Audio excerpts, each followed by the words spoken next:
Recently, the 49ers have received a wealth of positive updates, perhaps even more than three notable ones, depending on how you look at it. This discussion aims to explore those developments, including a surprisingly uplifting update regarding Brandon Aiyuk, a fresh and intriguing draft scenario unfolding for the Niners, and some exciting new information about the upcoming season schedule. Let's dive in, starting with this captivating bit of news. Can we really glean something meaningful from a video of Aiyuk dancing solo at his wedding? Don't click away just yet. There's more to unpack. In the video, Aiyuk appears to be fully enjoying his wedding, just as one might expect. When that footage is considered alongside Stefon Diggs' recovery timeline, there's reason to feel optimistic. I genuinely believe so. Let's break down a few details. Brandon Aiyuk tied the knot yesterday, and numerous photos and videos have surfaced from the celebration. Watching him dance and enjoy those joyful moments suggests he's in good physical shape. It's already known that he was shooting hoops in the locker room toward the end of last season, an undeniable positive sign regarding his rehab. Insights from a physical therapist indicate that the typical recovery period for ACL and MCL injuries ranges from 9 to 10 months. This was briefly mentioned last week, and it's worth noting again. Although MCL involvement complicates surgery, it doesn't drastically hinder recovery, as both injuries are often addressed simultaneously and tend to heal together. Trash has reported that Aiyuk is progressing as expected. These two injuries tend to heal in tandem, even though the surgery and recovery process unfolds step by step. Trash's update, combined with confirmation from the 49ers training staff that he's on schedule, is promising. Reports suggest he's on track for Week 1, which would be 9 months and 24 days post-injury, and he appears to be moving well in training videos. All signs suggest a Week 1 return is a real possibility. Images of him dancing and celebrating with teammates are encouraging. Of course, there are parallels to be drawn with Stefon Diggs. Diggs recently signed a new contract, signaling confidence in his recovery following an MCL or ACL injury. While Diggs is older than Aiyuk, his case shows recovery is possible, even for veterans. If you haven't seen the footage, it's worth checking out. Due to copyright concerns, the full video isn't shown here, but the segment featuring Diggs running a clean route is impressive. He was told he didn't need to go full intensity, but you can tell he might have later wondered why he even held back. He looks sharp. Taking all of this into account, things are looking good for the Niners when it comes to Aiyuk's Week 1 prospects. Nothing is guaranteed, but the progress is encouraging. Last year, a similar situation played out with Christian McCaffrey. People closely monitored his training clips to gauge his health. There's renewed optimism about McCaffrey's upcoming season for reasons we've previously discussed. As for Aiyuk, his progress is equally encouraging. Even if he doesn't return for Week 1, an early season return seems realistic. He'll need the recovery time, but if he can start participating in practices, that would be a big win for the team. It was definitely a setback not having him fully involved, even if he was present. If he can at least take part in limited drills and work with health staff, that would be great news. Now, let's pivot to another topic. You may have heard that one quarterback is causing some concern for a front office. To be honest, this situation is a serious issue. Significant injuries can drastically alter a team's NFL draft strategy. Reports suggest the quarterback in question is dealing with a shoulder injury, raising doubts about his availability for the upcoming season. If surgery is required, his timeline could be significantly impacted. It's a tough scenario, especially considering that this quarterback, who once had some TV exposure back in high school, is not yet an established NFL player. He still needs time to develop and did not showcase the necessary skills last season. We'll have to wait and see how the team handles this challenge. This situation also affects another team, which is already burdened by a large financial commitment to their current quarterback. They can't just sign another QB without major financial repercussions. This team has faced more cap-related difficulties than most in recent years, making a quick fix nearly impossible. If they are considering a QB replacement or a temporary solution, some tough strategic choices lie ahead. Acquiring a veteran quarterback would require tactical negotiations, but that seems unlikely. If they're aiming to replace their QB or bridge the gap, the draft appears to be the more practical route. Financially, it makes the most sense, especially if they're picking within the top 10. That position allows them to select a promising young talent. Landing a player of that caliber would let the team focus on the best talent available, particularly among non-quarterback prospects. This draft is shaping up to be exciting, especially with high-stakes decisions looming. It's starting to resemble last year's draft, full of uncertainty and surprises. The biggest difference? There's a shortage of standout quarterbacks this year, which shifts the overall dynamics. This complicates matters for the team in question.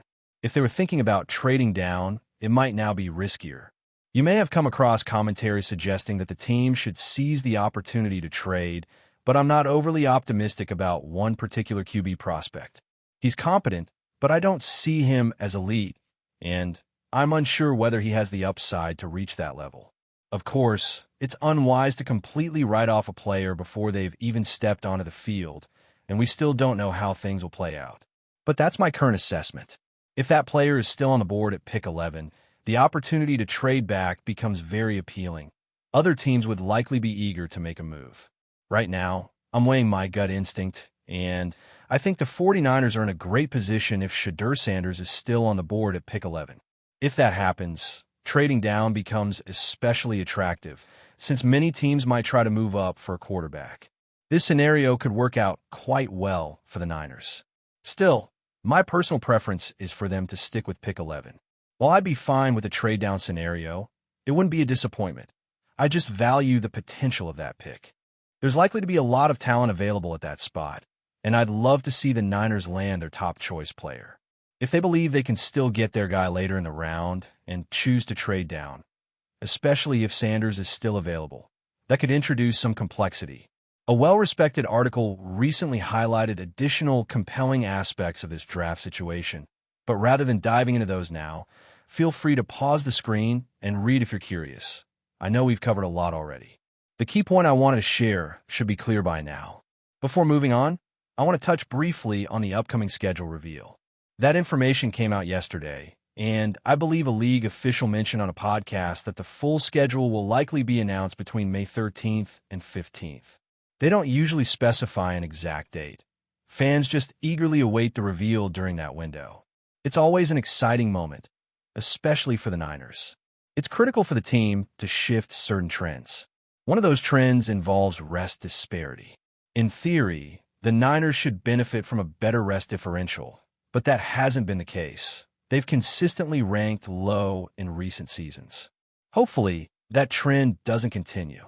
Their poor rest differential stems partly from a high number of primetime and Thursday games, which have logistical challenges based on opponent timing and a calendar structure. Last season, they had one of the worst rest differentials on record and faced the toughest strength of schedule based on league wins and losses. The upside is that stats suggest an improvement is coming.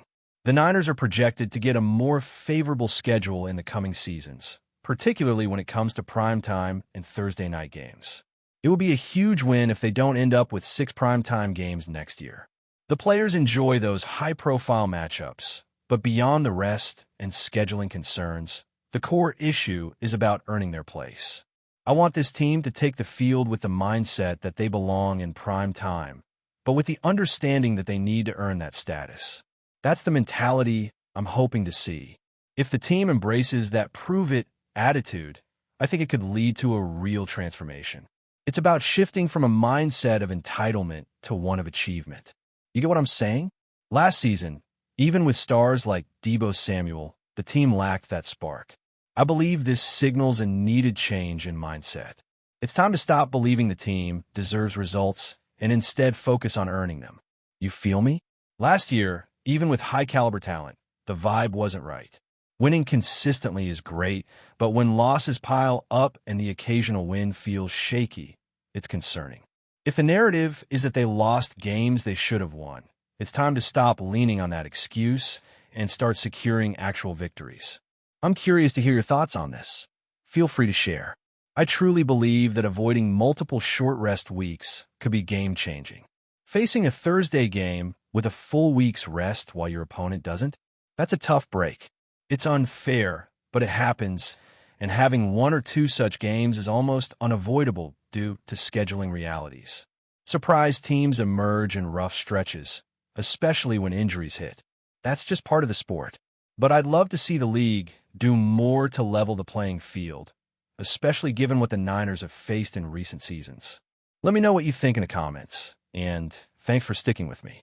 We're now just days away from the 2025 NFL Draft, and the anticipation is high. There's growing interest in how the 49ers will handle their picks. Will this finally be the year they prioritize an offensive lineman in the first round? It's curious how often the need to strengthen the O-line, particularly at tackle, is mentioned, yet the team continues choosing alternative paths. This has sparked several intriguing narratives around their draft strategy. Will they focus on edge rushers or tackles? Will they simply go with the best player available, or will other factors influence their decision? There's clearly a pressing need for a tackle, but that role often gets sidelined, raising important questions. The dynamics of selecting between an edge rusher or a tackle are fascinating. There's also the possibility they'll target the most promising overall talent, making it interesting to watch how the coach evaluates receiver talent. If a certain player is still available, or if a surprise talent emerges, it will be compelling to see how the team navigates the decision-making process. Historically, the Niners have drafted players earlier than projected, which isn't always seen as the best strategy. But ultimately, landing the right player for success is what matters most. This draft is shaping up to be captivating, and there will certainly be more to discuss as it unfolds. But before we dive in, don't forget to subscribe to 49ers Zone and hit the like button on this video. Your support helps us keep bringing you the latest updates on the San Francisco 49ers. And don't forget to share your thoughts on the news in the comments below. When word first broke that Nick Bosa allegedly stated he would never share the field again with Christian McCaffrey, fans and analysts alike were left speechless. The defensive powerhouse and the dynamic running back were seen as the pillars of the 49ers' Super Bowl aspirations, symbols of grit and greatness. But now, this rumored fracture has everyone asking, what happened behind closed doors? Tensions have reportedly been simmering ever since McCaffrey's injury-plagued 2024 season. Despite high hopes following his historic 2023 campaign, McCaffrey struggled to stay on the field, totaling only 348 scrimmage yards and 0 touchdowns. Bosa, known for his all-or-nothing mentality, is said to have grown frustrated with what he perceived as preferential treatment and a lack of accountability, especially when McCaffrey's absence put extra pressure on the defense. Sources close to the team hint at deeper locker room drama. Some suggest Bosa felt that McCaffrey's massive contract extension and subsequent inability to contribute created a rift in team morale. Others say there was a heated confrontation after a critical Week 13 loss, where Bosa allegedly voiced his displeasure loud enough for everyone to hear. Neither player nor the organization has confirmed the reports, but the smoke is too thick to ignore. If true, the implications are staggering. Could the 49ers be forced to choose between two of their most marketable and talented stars? Could this be the end of the Bosa McCaffrey era before it ever truly peaked? One thing is certain.